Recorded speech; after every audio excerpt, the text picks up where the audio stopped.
I asked my daughter-in-law what time to arrive for Thanksgiving. She smiled and said, "There's no seat for you. This year is just for real family." 2 days later, her name disappeared from every account, and my son had no idea what was coming. The morning started like any other Thanksgiving for the past 15 years. I woke up at 5:30, my internal clock refusing to let me sleep in even on holidays. The kitchen felt colder than usual as I padded across the linoleum floor in my slippers, reaching for my favorite apron, the one with tiny turkeys that Emma had picked out for me at a craft fair 3 years ago. I'd spent 2 days preparing for today. The pumpkin pie recipe I'd perfected over decades sat in my recipe box, handwritten on a card so old the edges had yellowed. It was David's absolute favorite, something he'd requested every Thanksgiving since he was 8 years old. Before we continue, comment where you're watching from and subscribe to the channel. We'd love to see how far our stories are reaching. I could still picture him as a little boy, sneaking into the kitchen to scrape the mixing bowl clean, getting cinnamon all over his school clothes. As the pie baked, filling my small apartment with the warm scents of nutmeg and vanilla, I laid out my clothes for the day. The navy cardigan David had given me for Christmas last year, a simple white blouse, and my best pair of slacks. Nothing fancy, but I wanted to look presentable. Ashley always looked so put together, and I'd learned over the years that first impressions mattered to her. I thought about calling to confirm the time again, but decided against it. We'd already had that conversation yesterday. "Come around 2, Ashley had said, her voice distracted as usual when she spoke to me. "We'll probably eat around 3:30. Standard timing, the same as always. The drive to David's house took 20 minutes through neighborhoods that grew progressively more expensive. I remembered when he'd first told me about buying the house in Maplewood Estates. Ashley had fallen in love with the gourmet kitchen and the 3-car garage. At the time, I'd worried about whether they could afford the mortgage on David's salary alone, but he'd assured me his business was doing well enough to handle it. Standing on their pristine front porch, I noticed Ashley had already put up Christmas decorations. Elegant wreaths with gold ribbons hung on each window, and tiny white lights outlined the roofline. Everything perfectly coordinated, just like Ashley preferred. I could hear sounds from inside, laughter, music, the clatter of dishes being arranged. I rang the doorbell and waited, adjusting my grip on the pie carrier. Through the frosted glass panel beside the door, I could make out movement and voices. Multiple voices. It sounded like quite a gathering already. Ashley opened the door, and immediately I knew something was wrong. She wasn't wearing the warm hostess smile she usually put on for family gatherings. Instead, her expression was carefully neutral, almost businesslike. Her blonde hair was styled in loose waves, her makeup flawless despite the fact that she'd presumably been cooking all morning. She wore a burgundy cashmere sweater that probably cost more than I spent on groceries in 2 months. "Oh, Hannah," she said, and there was something in her tone that made my stomach clench. "I thought David told you." "Told me what, honey?" I asked, though I was already feeling that familiar anxiety that came whenever Ashley looked at me like I'd done something wrong. Ashley stepped out onto the porch, pulling the door mostly closed behind her. The sounds from inside became muffled, but I could still hear them, distinctly more than just David and the children. She lowered her voice to that particular whisper she used when she wanted to seem considerate while delivering bad news. "We decided to keep Thanksgiving small this year. Just immediate family. You understand, right?" The words hit me like a physical blow. "Immediate family? Ashley, I'm David's mother. I'm Emma and Jake's grandmother." She sighed, the kind of long-suffering sigh she used when she thought I was being difficult. "Of course you are, Hannah. But this year, we really wanted to focus on our nuclear family unit. David's been so stressed with work lately, and the kids have been acting out at school. We thought a quieter, more intimate celebration would be better for everyone involved." Through the window beside us, I caught a glimpse of the dining room. The mahogany table David had inherited from his father was set with Ashley's good china, the Lenox pattern she'd registered for at their wedding. I counted the place settings. 8. Definitely 8 places set around that table. "Who else is coming?" I asked, my voice barely steady. Ashley's perfectly composed expression flickered for just a moment. "Well, my parents flew in from California yesterday, and my sister Julie decided to drive up from Phoenix with her family, but that's different, Hannah. They don't get to see the kids very often, living so far away. Different. The word echoed in my head as I stood there, still holding the pie I'd made with such care. My grandchildren, whom I'd babysat every weekend for the past 3 years, while Ashley and David had their date nights. The same children I'd picked up from school countless times when work emergencies came up. The ones I'd helped with homework, taken to doctor's appointments when David was traveling, read bedtime stories too until they fell asleep in my lap. Apparently, seeing them weekly made my presence less valuable than relatives who visited twice a year. "I see," I managed to say. "And David agreed to this?" Ashley's smile returned, bright and cold as winter sunshine. "David wants what's best for his family, Hannah. I'm sure you understand that. Family dynamics can be complicated, and sometimes we need to make difficult decisions. Maybe next year we can work something out. Next year." As if this year was just an unfortunate scheduling conflict, rather than a deliberate exclusion. I stood there for another long moment, listening to Emma's distinctive giggle echoing from somewhere inside the house. I could smell the turkey roasting, the sage stuffing that Ashley always made from a recipe she'd found in some gourmet magazine. The house was filled with warmth and celebration and family, everything I'd been looking forward to sharing. "Of course," I said finally, my voice sounding strange to my own ears. "I wouldn't want to intrude on your family time." Ashley's relief was visible. "I knew you'd understand. You're always so reasonable about these things." As I walked back to my car, the pie carrier feeling heavier with each step, I heard the front door close behind me. Not slammed, just closed with a soft, final click. I sat in my driver's seat for several minutes, staring at the house where my son lived, where my grandchildren were learning that Grandma Hanna wasn't important enough to be included in family celebrations. My phone buzzed, a text from David. "Sorry, Mom. Ashley said you weren't feeling well today. Hope you feel better soon. We'll bring you leftovers tomorrow." I stared at the screen, reading the message twice. Ashley had already constructed the narrative that would explain my absence to everyone else. Poor Hannah, under the weather again. How convenient for all involved.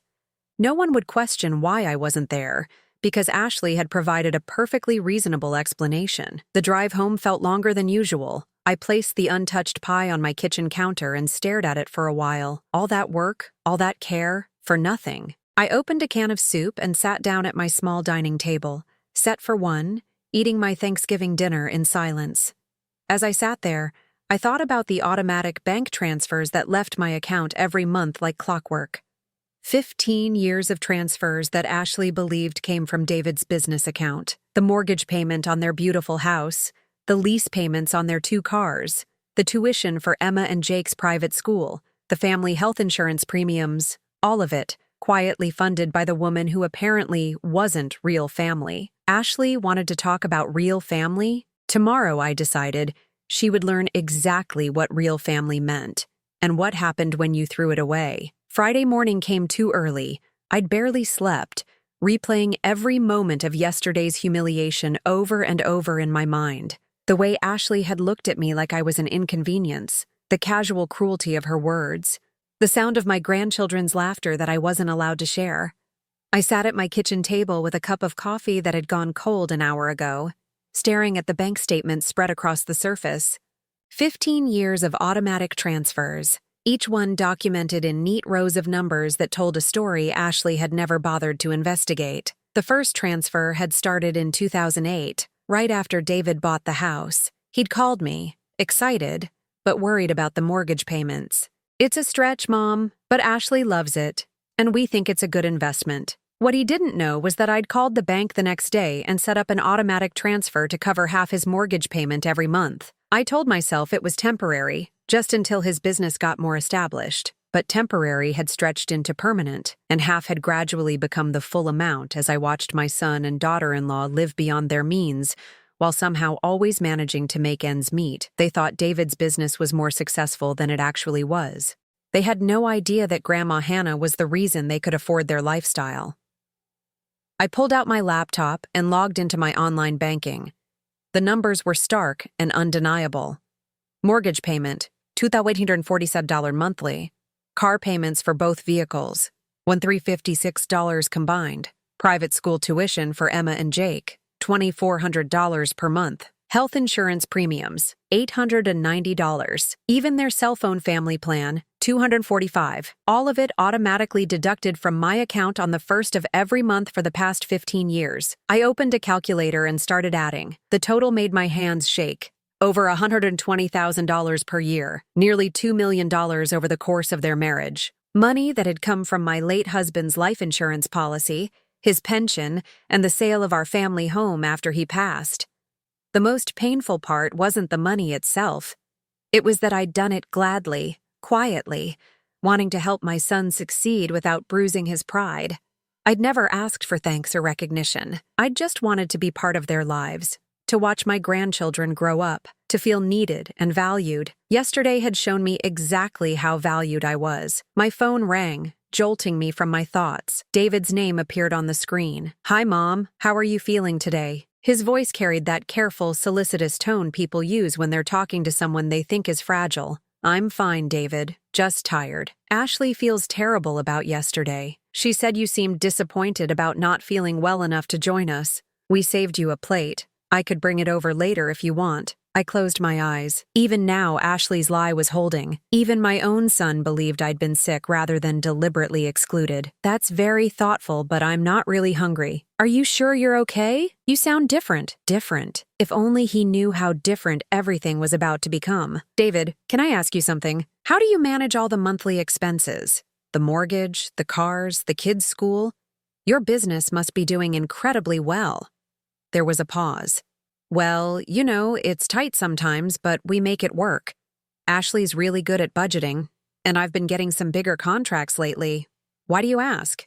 "Ashley's good at budgeting." I almost laughed. She was good at spending money she didn't know wasn't theirs. "I was just curious. You have such a nice lifestyle, and I know those private schools are expensive." "They are, but we think it's worth it for Emma and Jake's future. Speaking of which, I should probably get going. I promised Ashley I'd help clean up from yesterday. You sure you don't want those leftovers?" "I'm sure. Give my love to the children." After he hung up, I sat staring at my phone for a long time.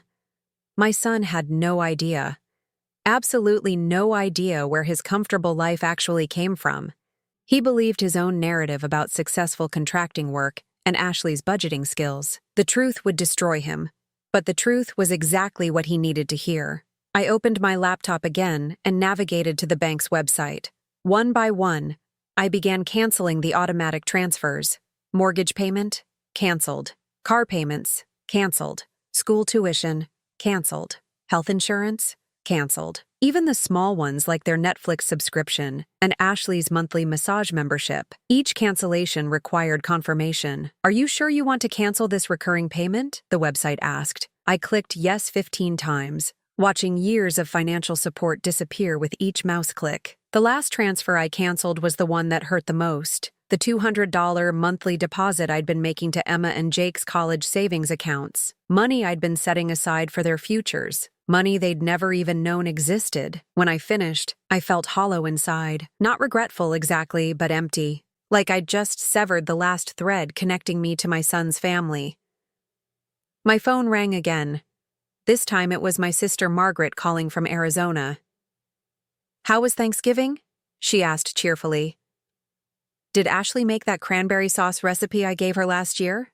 I found myself crying before I could answer. The whole story poured out. Ashley's rejection, David's obliviousness, the years of secret financial support, and what I'd just done. Margaret listened without interrupting, making the occasional sympathetic sound. When I finished, she was quiet for a long moment. "Hannah," she said finally, "you did the right thing." "Did I?" "I just cut off my son's entire financial support system. His mortgage payment alone is almost $3,000. He has no idea how he's going to pay it. He's a grown man with his own business. He'll figure it out. And if he doesn't, that's his problem, not yours. You've been enabling them for 15 years, honey. They've been living a lie funded by your generosity, and they've repaid you by treating you like garbage. But the children will be fine. Maybe they'll have to change schools. Maybe Ashley will have to get a job. Maybe they'll have to downsize the house. None of that will kill them. It might even teach them some valuable lessons about gratitude and family." After I hung up with Margaret,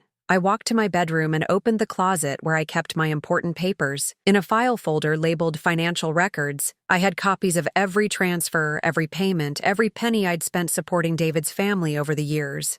I'd kept meticulous records, partly out of habit and partly because some small part of me had always known this day might come. The day when I'd need proof of what I'd sacrificed for people who didn't value my sacrifice. Tomorrow was Saturday. In my old life, that would have meant babysitting Emma and Jake, while David and Ashley went out for their weekly date night. I wondered if Ashley would call to confirm, or if she'd just assume I was available as always. I decided I wouldn't be available. Not anymore. I made myself a simple dinner and went to bed early, but sleep wouldn't come. I kept thinking about what would happen when David's first payment got rejected. When Ashley tried to take the kids to their expensive activities and found out their accounts were overdrawn. When they realized their comfortable life had been built on a foundation that was no longer there. Part of me felt guilty for the chaos I was about to unleash, but a bigger part of me felt something I hadn't experienced in years, a sense of control over my own life.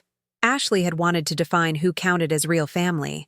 Now she was going to learn what happened when you excluded the person who'd been holding your family together all along.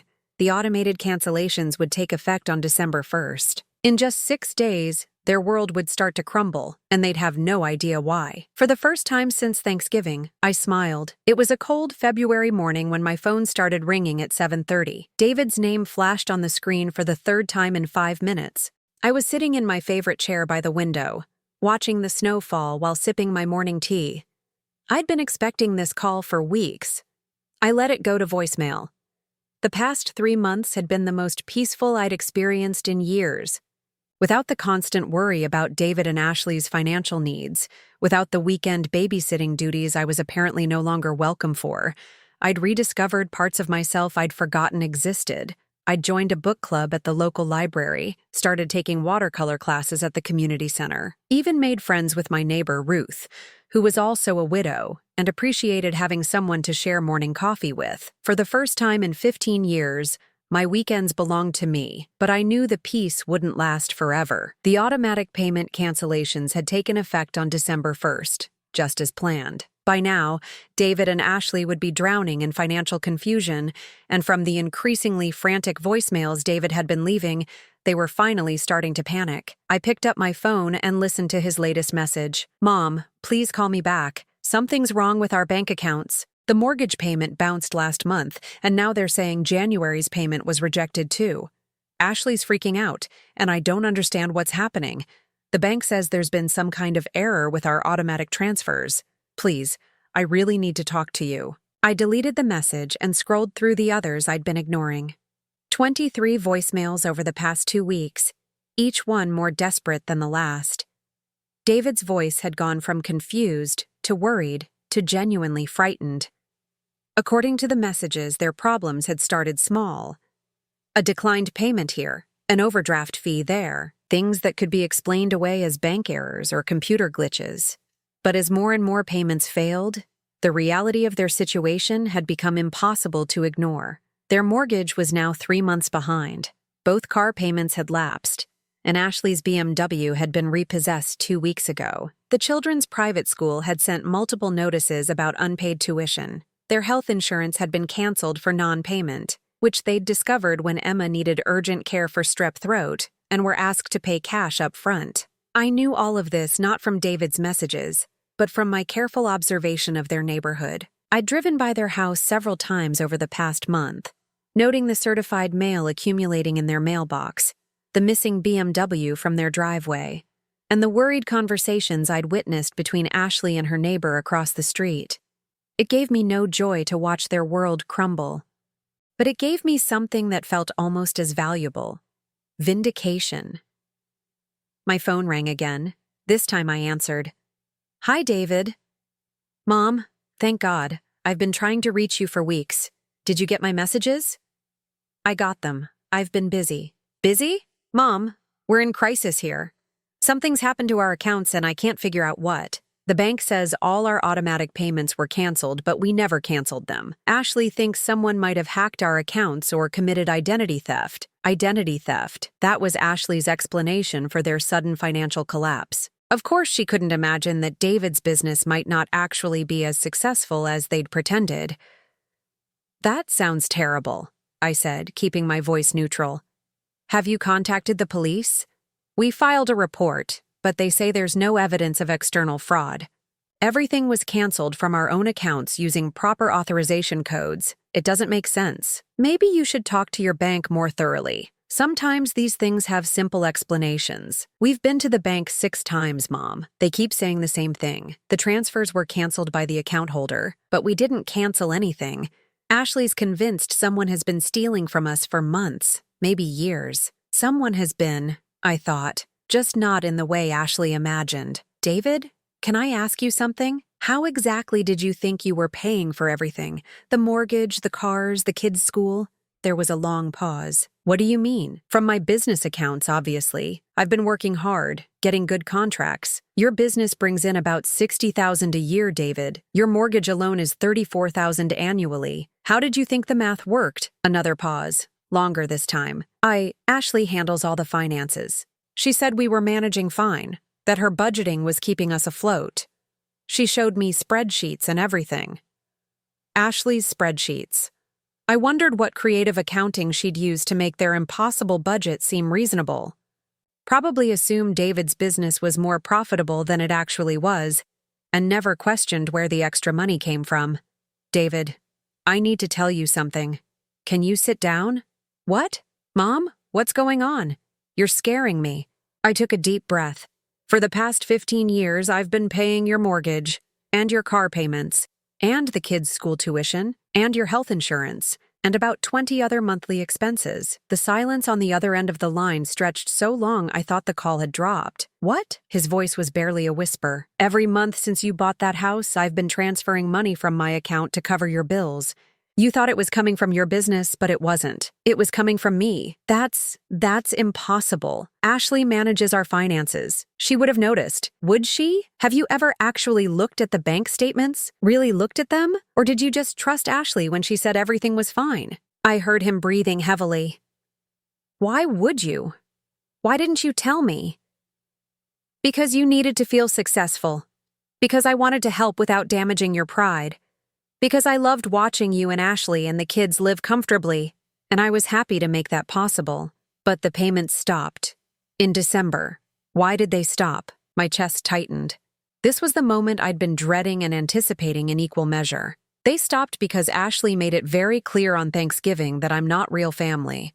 She excluded me from your dinner, lied to you about why I wasn't there, and made me understand that my presence in your lives is unwelcome. Thanksgiving? But you were sick. Ashley said you called and said you weren't feeling well. David, I was never sick. I came to your house with a homemade pie, and Ashley told me there was no seat for me, because the dinner was just for real family. She sent me away while her parents and sister enjoyed the meal I was supposed to share with my grandchildren. The silence this time was different. I could practically hear him thinking, remembering, trying to reconcile Ashley's story with what I was telling him. She said you were sick. I wasn't sick. I was heartbroken, and I decided that if I'm not real family, then maybe real family should learn to support themselves. Mom?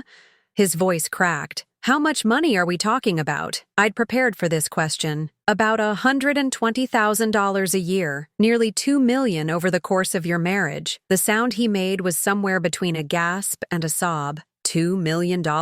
I kept records, David. Every payment, every transfer, every penny. I can show you the documentation if you need proof. I can't process this. You've been supporting us this whole time and I had no idea? How could I not know? Because you trusted Ashley to handle the finances, and Ashley never questioned where the money came from. She was too busy spending it. Oh God, the mortgage, the cars, Emma and Jake's school. How are we going to? I don't know, David. That's not my problem anymore. The harshness of my own words surprised me, but they felt right, necessary. Mom, please. I had no idea Ashley said those things to you. If I'd known, I would have said something. I would have made her apologize. Would you have? Or would you have made excuses for her like you always do? He was crying now. I could hear it in his voice. We're going to lose everything. The house, the cars. The kids will have to change schools. Ashley's already talking about taking them and moving in with her parents in California, running away. Of course, that would be Ashley's solution. Maybe that's what needs to happen, I said quietly. Maybe you all need to learn what real life costs without someone else paying your bills. Can we? Is there any way to fix this? Any way to restart the payments? I'll make Ashley apologize. I'll make sure she understands.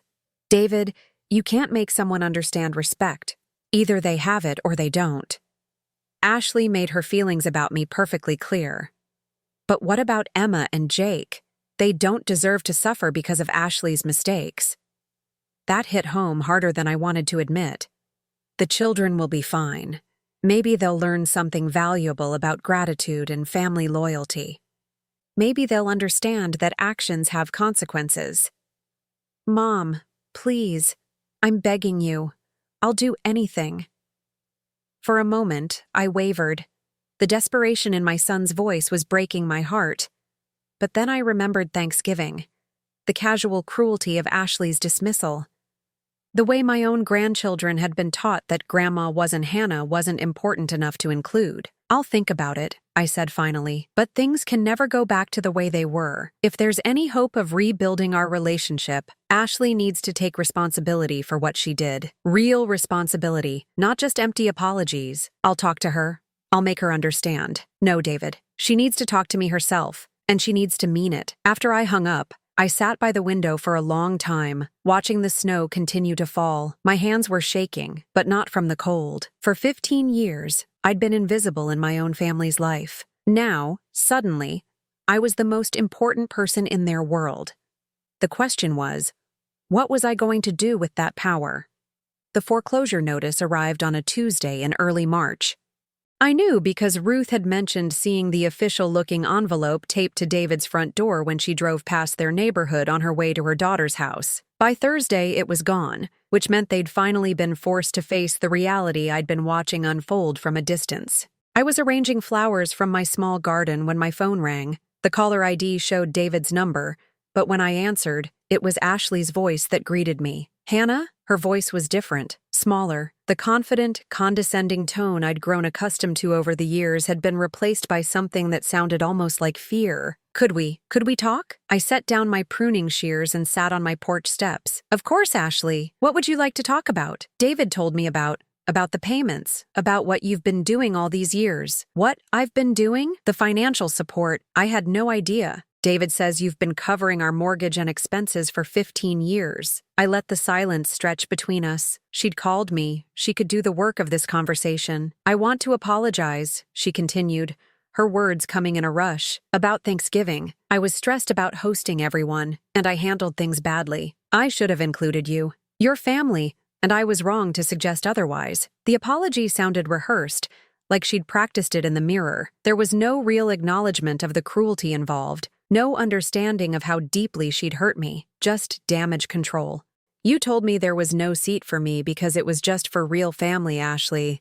Those were your exact words. I know, and I regret that. I was overwhelmed with cooking and coordinating everything. I wasn't thinking clearly. Still making excuses, still refusing to take real responsibility. How are Emma and Jake handling everything? I asked, changing the subject. Her voice cracked slightly. They're confused. We had to pull them out of St. Michael's Academy last month. They're in public school now, which is fine, but it's been an adjustment. Emma keeps asking why we had to leave their old school, why Daddy seems so worried all the time. I felt a pang of sympathy for my grandchildren, caught in the middle of adult problems they couldn't understand. But I pushed the feeling aside. Ashley had created this situation with her cruelty and her assumptions. And David? How is he handling the stress? He's struggling. He's been taking on extra work, trying to increase his income. But it's not enough to cover everything we've fallen behind on. The mortgage company has started foreclosure proceedings. We have 60 days to either catch up on payments or find somewhere else to live. 60 days, 2 months to either humble herself completely or lose everything. I'm sorry to hear that, I said, meaning it despite everything. That must be very frightening. Hanna, I need to ask you something, and I know I have no right to ask, but is there any way you could consider resuming the payments? Just temporarily, until we can figure out a different solution? There it was. the real reason for her call. Not genuine remorse for how she'd treated me. Not a sincere apology for years of condescension and exclusion. Just desperate self-interest dressed up as reconciliation. Ashley, do you understand what you did to me on Thanksgiving? I hurt your feelings and I'm sorry, I really am. You didn't hurt my feelings. You excluded me from my own family. You made my grandchildren watch as their grandmother was turned away from their home. You lied to my son about why I wasn't there, making him believe I was sick rather than unwelcome. I know it was wrong. Do you? Because even now you're calling it handling things badly and blaming stress. You're not taking responsibility for a deliberate act of cruelty. The phone was quiet for a moment. When Ashley spoke again, her voice was tight. What do you want me to say, Hanna? That I'm a terrible person? That I've ruined everything? Because believe me, I'm already aware of how dire our situation is. I want you to understand that when you treated me like I didn't matter, you were cutting off the hand that was feeding you. I want you to acknowledge that every month for 15 years, while you were looking down on me, judging my clothes and my modest lifestyle, I was the reason you could afford yours. I understand that now. Do you? Because I don't think you do. I think you understand that you need my money, but I don't think you understand that you broke something that can't be easily fixed. I heard her take a shaky breath. David says the total amount is almost $2 million over the years. I can't comprehend that number. Why would you do that without telling us? Because I loved my son and wanted to help him succeed. Because I loved my grandchildren and wanted them to have opportunities. Because I thought I was part of a family that valued love over status. We do value. Ashley, you judged me for 15 years. Every family gathering, every conversation, every interaction was colored by your assumption that I was some kind of charity case. You tolerated me because you thought David felt obligated to include his poor mother. You had no idea that your entire lifestyle was charity. My charity. The silence stretched longer this time. When she spoke again, she sounded like she was crying. I don't know how to fix this. I don't know what you want from me. I want honesty. I want you to admit that you were cruel, not just stressed. I want you to acknowledge that you spent years treating me like I was beneath you while I was literally supporting your family. And I want you to understand that respect isn't something you can just turn on when you need something. I respect you. You respect my money. There's a difference. That's not fair, isn't it? Tell me, Ashley, in 15 years of marriage to my son, how many times did you ask about my interests, my hobbies, my life? How many times did you invite me to do something with you that didn't involve babysitting your children? How many times did you treat me like a person rather than an obligation? The silence was answer enough. Hanna, please, she said finally, her voice breaking. We're going to lose our home. The children don't understand what's happening. David is barely sleeping, barely eating. He's taking any work he can find, but it's not enough. I know I've made mistakes, but punishing Emma and Jake for my failures doesn't seem right. She was right about that, and she knew it. Using my grandchildren as emotional leverage was her last card to play. You're right, I said quietly. The children don't deserve to suffer for your mistakes. But Ashley, those children watched their grandmother get turned away from their home on Thanksgiving. What lesson did that teach them about family loyalty? I'll tell them the truth. I'll explain that it was my fault, that I made a terrible mistake. Will you? Or will you craft some story that makes you look better, the way you did with David about my supposed illness? I'll tell them the truth, she repeated, but her voice lacked conviction. Here's what's going to happen, I said, surprising myself with the firmness in my voice. I'm going to think about whether there's any path forward. But if there is, it's going to require changes, real changes, not just apologies, but actions that demonstrate respect. What kind of changes? That's not for you to negotiate, Ashley. That's for me to decide. If I choose to help, and that's a very big if, it will be on my terms, with my conditions. Okay, yes, whatever you think is fair. Don't agree so quickly. You don't know what I might require. I don't have a choice. We don't have a choice. That was the first completely honest thing she'd said during the entire conversation. I'll call you in a few days with my decision, I said. In the meantime, I suggest you spend some time thinking about what family actually means. Not just when you need something, but all the time. After I hung up, I sat on my porch for a long time, watching the afternoon shadows lengthen across my small garden. Ruth came over with a cup of tea and sat beside me without saying anything. She'd become a good friend over these past months, someone who understood the complexity of family relationships and the pain of feeling invisible in your own life. "Rough conversation?" she asked eventually. "My daughter-in-law finally called to apologize. Sort of. She's sorry she got caught. Sorry her comfortable life is falling apart. I'm not sure she's actually sorry for how she treated me." Ruth nodded. "What are you going to do?" That was the question I'd been avoiding. Part of me wanted to let them lose everything, to watch Ashley learn what real consequences looked like. But another part of me couldn't bear the thought of Emma and Jake losing their home, changing schools again, watching their parents' marriage crumble under financial stress. "I don't know yet," I admitted. "But if I do help them, it's going to be very different this time. No more secret payments.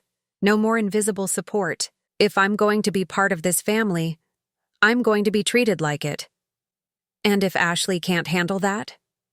I looked at my small, comfortable home, thought about my watercolor classes and book club, my peaceful mornings and quiet evenings. I'd built a good life for myself these past months, a life where I mattered. "Then she'll learn that some mistakes cost more than money," I said. "They cost everything." That night, I sat at my kitchen table with a legal pad, writing down exactly what I would require if I decided to save David and Ashley's marriage, their home, their lifestyle. The list was longer than I'd expected, and far more demanding than Ashley could possibly imagine. But if she wanted my money back, she was going to have to earn it. And more importantly, she was going to have to earn me. 3 days after Ashley's desperate phone call, I made my decision. I folded the legal pad with my carefully written conditions and drove to David's house for the first time since Thanksgiving. The foreclosure notice was gone from the door, but the stress was visible everywhere else. The once pristine lawn was overgrown, Ashley's flower beds were choked with weeds, and there was an air of barely controlled desperation about the whole property. I rang the doorbell and waited. Through the frosted glass, I could see movement, heard whispered voices conferring quickly before the door opened. David stood there looking like he'd aged 5 years in 6 months.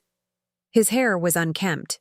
There were dark circles under his eyes, and his clothes hung loose on his frame. Behind him, Ashley appeared in the hallway, her perfect composure replaced by the hollow-eyed exhaustion of someone who hadn't been sleeping. "Mom," David said, his voice a mixture of relief and apprehension. "I wasn't sure you'd come." "We need to talk," I said simply. "All 3 of us." They led me to the living room where I'd once been a regular guest. The expensive furniture was still there, but everything felt different now. The room had the tense atmosphere of a family in crisis, the kind of brittle energy that comes when people are holding their breath, waiting for their world to collapse completely. I sat in the chair I'd always preferred, the one by the window where I could see the backyard where Emma and Jake used to play. Ashley and David took the couch across from me, sitting close together like they were facing a tribunal. "I've thought about our conversation, Ashley," I began, pulling out my folded paper, "and I've decided I'm willing to consider resuming financial support, but not the way it was before." Relief flooded both their faces, but I held up my hand. "There will be conditions, non-negotiable conditions, and if either of you violates any of them, the support stops immediately and permanently." David leaned forward. "What kind of conditions?" I unfolded my list and looked at them both seriously. "First, there will be no more secret payments. Every month, I'll write a check for the mortgage and essential expenses, and I'll hand it to you personally. You'll both acknowledge where the money comes from, and you'll both express gratitude." Ashley's face flushed, but she nodded. "Second, I will be included in all family gatherings. Not invited, not accommodated, included. As an equal member of this family, that means holidays, birthdays, school events, everything." "Of course," David said quickly, "that should have always been the case." "Third," I continued, looking directly at Ashley, "you will publicly acknowledge to your parents, your sister, and anyone else who was at that Thanksgiving dinner that you lied about me being sick. You will tell them the truth about what you said to me and apologize for it in front of them." Ashley's color drained. Hannah, that's very embarrassing. Not as embarrassing as being told you're not real family in front of your grandchildren. She looked down at her hands. Okay, I'll do it. Fourth, I want to spend individual time with Emma and Jake every week, not babysitting while you two go out. Quality time where I'm the priority, not the convenience. Absolutely, David said. The kids have missed you so much. Fifth, I said, my voice getting harder. Ashley will get a job, a real job, 40 hours a week minimum. This family is going to learn what it means to work for their lifestyle instead of taking it for granted. Ashley's head snapped up. A job?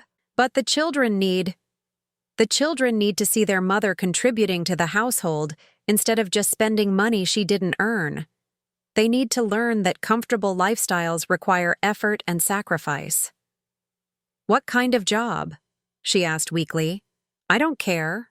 Retail, office work, food service, something that teaches you humility and shows you what real work looks like. The room was quiet except for the sound of Ashley's increasingly rapid breathing. Sixth, I continued, you will attend family counseling, all of us. We're going to address the dynamic that allowed this situation to develop in the first place. David nodded. That makes sense. We obviously have communication issues. And finally, I said, looking directly into Ashley's eyes, you will write a letter to Emma and Jake explaining why their grandmother was excluded from Thanksgiving. You will tell them the truth about your behavior and apologize to them for depriving them of time with their grandmother. You want me to tell the children that I was wrong? Ashley's voice was barely a whisper. I want you to teach them that adults make mistakes and have to take responsibility for them. I want them to understand that family members don't exclude each other out of spite or superiority. Ashley was crying now, quiet tears that she didn't bother to wipe away. This is going to destroy how they see me. Maybe it should, I said without sympathy. Maybe they should see that their mother isn't perfect, that she's capable of cruelty, and that she has to work to earn forgiveness just like everyone else. David reached over and took Ashley's hand. Honey, these conditions seem fair. Mom has been incredibly generous, and we haven't always appreciated it. Fair? Ashley looked at him incredulously. She wants me to humiliate myself in front of everyone. She wants me to get some minimum wage job and confess my failures to my own children. You humiliated her, David said quietly, in front of her grandchildren. And as for getting a job, Mom's right. We've been living beyond our means for years without realizing it. It's time we both contributed to our financial security. I watched this exchange with interest. David was finally seeing his wife clearly, understanding the entitlement and selfishness that had driven her behavior. The financial crisis had stripped away the illusions that had sustained their marriage. There's one more thing, I said, pulling out a second piece of paper. I've had my lawyer draw up a formal agreement. If you accept my conditions, you'll both sign this document acknowledging that any financial support I provide is conditional on your compliance with these terms. Ashley stared at the legal document like it was a snake. You're making us sign a contract? I'm protecting myself from future manipulation. If you violate any of these conditions, I want legal documentation that the support ends immediately. What happens if we don't sign? She asked.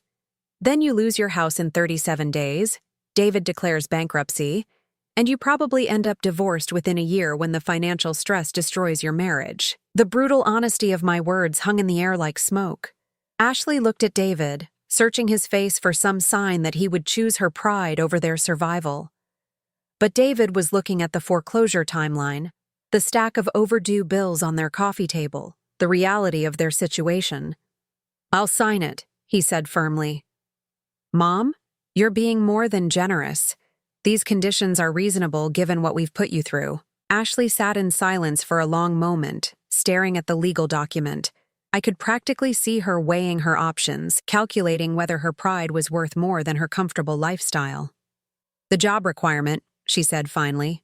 Can I at least look for something professional? Something that uses my education? You can look for whatever you want, as long as it's 40 hours a week and provides a real paycheck. But Ashley, if you spend months looking for the perfect position while expecting me to support you, the deal is off. She nodded reluctantly. How long do I have to find something? 2 weeks. If you don't have a job in 2 weeks, I'll find one for you. The threat was implicit but clear. I would not hesitate to see her working at a grocery store or restaurant if she couldn't swallow her pride enough to find employment on her own. "And the letter to the children," she said, her voice barely audible. "When do you want that?" "This weekend. I want to read it before you give it to them, and I want to be there when you read it to them. You want to watch me confess to my children that I'm a bad mother? I want to watch you teach your children about accountability and family loyalty, something they apparently haven't learned yet." David squeezed Ashley's hand. "Honey, we can do this. It's not forever, just until we get back on our feet." But I knew better. This wasn't temporary. This was a fundamental shift in the power dynamic of our family. Ashley would never again be able to look down on me, because she would always know that her lifestyle depended on my generosity. She would never again be able to exclude me, because she would understand the consequences. "Do we have an agreement?" I asked. David signed first, his signature firm and decisive. Ashley hesitated for a long moment, the pen trembling in her hand. Then, with a sigh that seemed to come from her soul, she signed her name below his. "Good," I said, taking the document and folding it carefully. "I'll have the first mortgage payment ready on Monday. Ashley, I expect to hear about your job search by Wednesday." As I walked to the door, I heard Ashley crying behind me, not the manipulative tears she'd used during our phone conversation, but the deep, ugly sobs of someone whose world had just completely changed. At the door, David caught my arm. "Mom, thank you. I know this isn't easy for you either." "No," I agreed. "It's not. But maybe now we can build something real instead of living a lie." Driving home, I felt something I hadn't experienced in months. Hope. Not for a return to the old dynamic where I was invisible and unappreciated, but for something new. Something where my value was acknowledged, where my place in the family was secure, where my grandchildren would learn what it meant to respect the people who loved them. Ashley would hate every minute of the new arrangement, but she would comply, because the alternative was losing everything. And for the first time in 15 years, that choice was entirely mine to make. The Thanksgiving table was set for 10 this year. Real china, real silverware, and a centerpiece of autumn flowers that Emma had helped me arrange that morning. But the most important difference was my place at the head of the table, where the matriarch belonged. I stood in David's kitchen, watching Ashley put the finishing touches on the meal she'd spent all day preparing. It was strange to see her moving around this kitchen with the careful deference she now showed me, asking permission before making decisions, checking to make sure everything met my approval. "The turkey looks perfect," I told her, and watched her shoulders relax slightly at the praise. "Thank you. I used the recipe you gave me last month, the recipe I'd been trying to share with her for 15 years, which she'd always dismissed as too old-fashioned for her sophisticated palate." Funny how financial desperation had suddenly made my grandmother's cooking wisdom seem valuable. "Grandma Hanna!" Jake burst into the kitchen, wearing the dress shirt and tie I'd bought him for school pictures. "Mom said I could help you carry things to the table."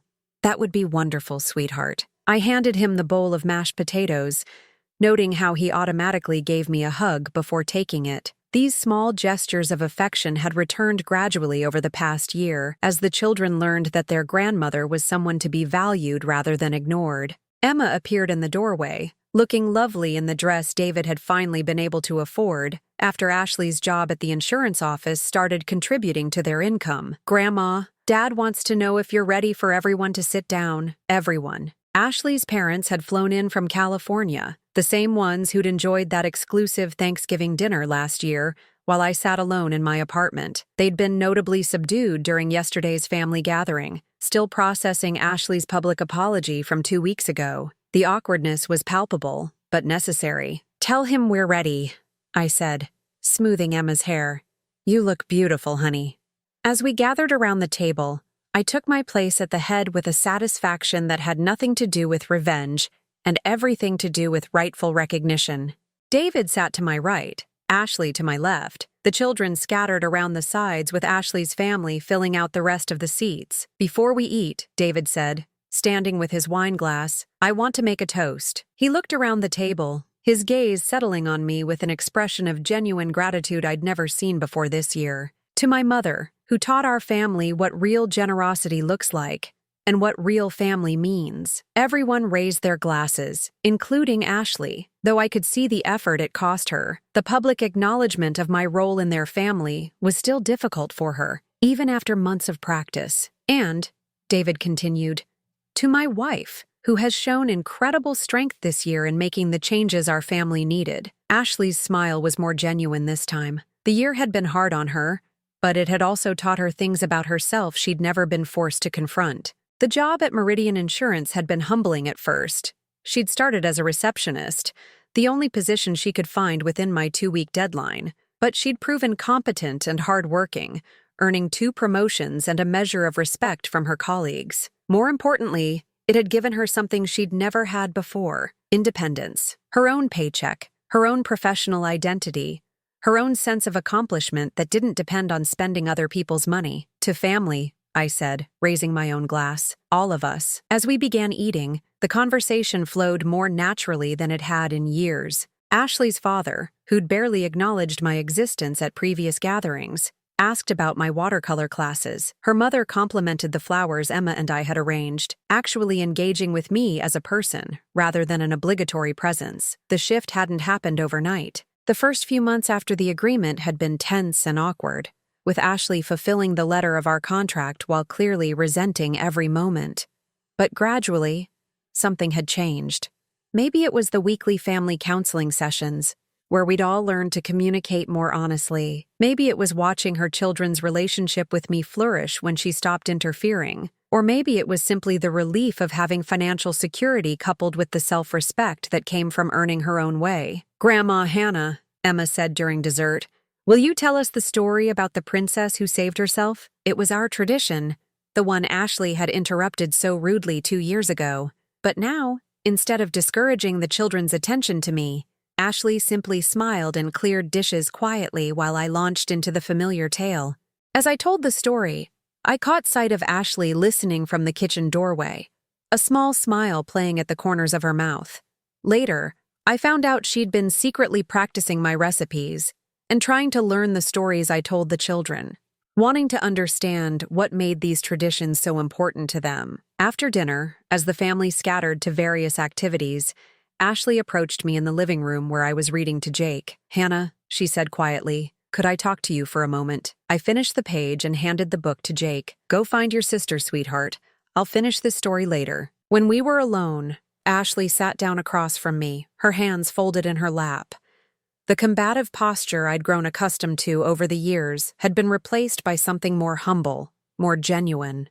"I want to thank you," she said, "for giving us another chance, for saving our family." "You saved your own family, Ashley. I just stopped enabling the behavior that was destroying it." She nodded, looking down at her hands. "The job, the counseling, all of it. I hated it at first. I felt like you were punishing me, trying to humiliate me. And now I understand that you were trying to teach me something I should have learned a long time ago, about respect, about earning things instead of just expecting them." She looked up at me with an expression I'd never seen before, genuine remorse mixed with something that might have been gratitude. "I was cruel to you on Thanksgiving 2 years ago, not just rude or thoughtless, but deliberately cruel. And I convinced myself it was justified because I thought you were less than us." The admission hung in the air between us. It was the first time she'd acknowledged the deliberate nature of her cruelty, rather than dismissing it as stress or miscommunication. "What changed your mind?"